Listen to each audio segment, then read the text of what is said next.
La foi qui me fait vivre. Il prend soin de nous à chaque instant. Le 8 juin, le divin donneur de vie. Sachez que le Seigneur est Dieu.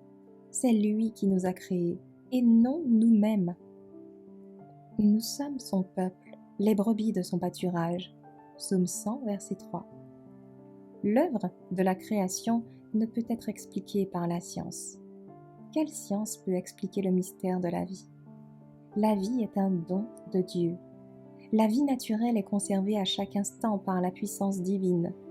Cependant, elle n'est pas soutenue par un miracle direct, mais par l'usage de bienfaits placés à notre portée.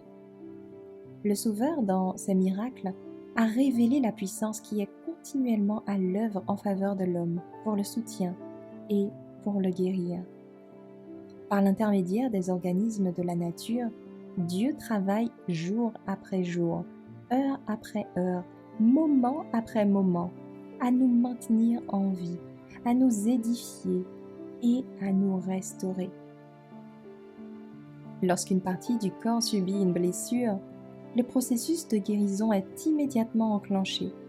Les organismes de la nature se mettent à l'œuvre pour rétablir la santé.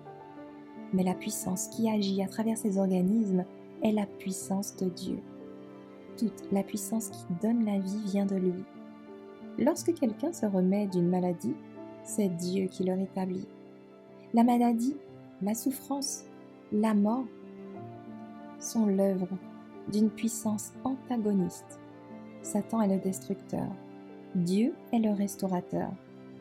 Une grande leçon est apprise lorsque nous comprenons que notre relation avec Dieu est sa relation avec nous.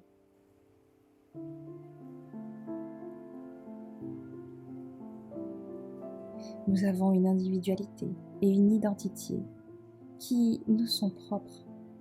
Personne ne peut submerger son identité dans celle d'un autre. Chacun doit agir pour lui-même, selon les impératifs de sa propre conscience.